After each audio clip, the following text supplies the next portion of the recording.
All right, let's just dive right into this. Welcome to today's Explainer. We are looking at one of the absolutely most bizarre, kind of fascinating digital phenomena in recent memory.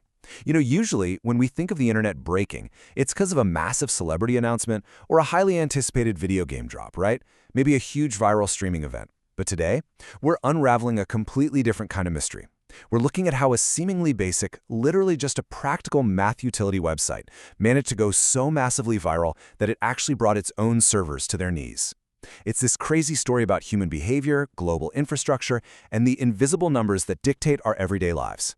Picture this, it's June 16, 2026, and millions of users trying to access quickconvertunits.com suddenly get slammed with this message. Error 1027. This website has been temporarily rate limited. Now, if you know Cloudflare, you know this error means the site's owner just totally blew past their server plan limits. We are talking about an overwhelming, relentless flood of traffic here. But what were all these people even doing? I mean, they weren't downloading 4K video or streaming live music. Nope, they were literally just trying to run simple unit conversions. So you gotta ask yourself, why did a simple math website crash? Like, why would a tool designed to literally just convert one number to another generate server-melting levels of global demand? Well, the answer actually lies in this strange, totally universal blind spot we all have. Because despite having literal supercomputers in our pockets, humanity shares this collective, glaring inability to instantly multiply by 0.621 in our heads. Or, remember exactly how many milliliters are in a cup. We rely on this constant invisible crutch of digital math just to get through our day. And when everyone reaches for that exact same crutch at the exact same moment, the digital infrastructure simply buckles. Section 1. Building the Ultimate Toolkit. So who exactly uses this thing? Take a chef named James, for example. He says, "It's so accurate and simple, I use it constantly for recipes when converting volumes and weights from global cooking sites." And honestly, that makes total sense, right? We live in an era where you can pull up an authentic French baking recipe or a Japanese culinary guide in seconds. But if your kitchen only has American measuring cups, well, you hit a brick wall. James represents literally thousands of culinary professionals and home cooks who hit this site every single day, just to make sure they don't accidentally dump 300 ounces of flour instead of 300 grams into their dough. That would be a disaster. Or consider Mike, a civil engineer. He points out, finally a converter that actually works offline on my phone. The PWA is a lifesaver when I'm out on a construction site with no signal. See, Quick Convert Units was built as a progressive web app, or PWA. Basically, that means it caches its conversion algorithms directly on the device itself.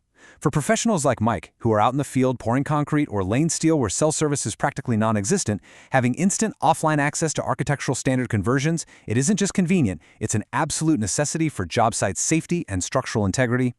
And the user base reaches right down to the dorm room too. Emily, a student, notes, "The compare feature is exactly what I needed for my physics homework." So from professional construction zones to commercial kitchens, all the way down to a late-night study session, the need for accurate conversions literally crosses all demographics.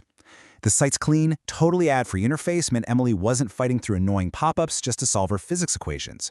And this broad universal appeal across so many different walks of life, that is the exact recipe for viral, totally unmanageable web traffic.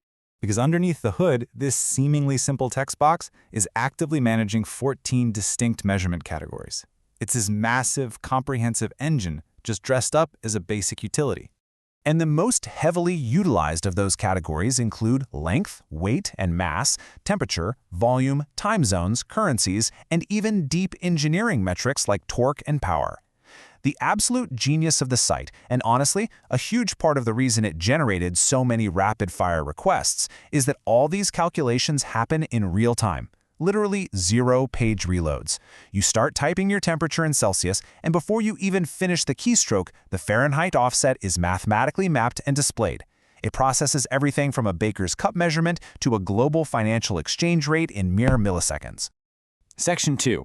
A tale of two systems. Metric versus imperial. What we're really looking at here is a great global standoff. On one side, we have the metric system, right? A beautifully logical base 10 system used virtually everywhere on Earth. On the exact opposite side, we have imperial units. We're talking miles, inches, pounds, gallons, stubbornly and primarily held onto by the United States. And this exact friction point is the entire reason quick convert units even exists. Because the US is such a massive cultural and economic powerhouse, its use of imperial units constantly collides with the rest of the metric world in business, media, trade, basically forcing the rest of us to act as full-time human calculators. And the history behind this is just fascinating. The official definition of the meter is the base unit of length in the International System of Units. And get this, it was originally defined as exactly 1/10,000,000th of the distance from the equator to the North Pole. Just think about how incredible that is for a second. Our ancestors literally used the physical geometry of the Earth itself as an analog baseline to standardize trade and agriculture. And today, we take that profound planetary measurement and squash it down into a digital algorithm just so we can figure out how many centimeters long our new smartphone is. Wild, right? Section 3. Conversion mechanics, step by step. If you try to do this manually, step 1, you first have to identify the exact conversion factor, like knowing 1 meter is exactly 0.001 kilometers. Step 2, determine your starting measurement. Step 3, apply the mathematical formula. And finally, step 4, calculate the result. It is so tedious, and when you have to do it 20 times a day across fractions and decimals, human error easily creeps in. That is exactly why millions of people would just much rather let a lightning-fast algorithm handle the whole shebang. Section 4. High-stakes math and real-world numbers. The global demand for this is just staggering. Every single month, 2.1 million people search for 1 centimeter to inches. 1.8 million people search 2 kilograms to pounds. 1.5 million people are just looking for basic Celsius to Fahrenheit conversions. That is literally millions of people hitting a mathematical wall every single day.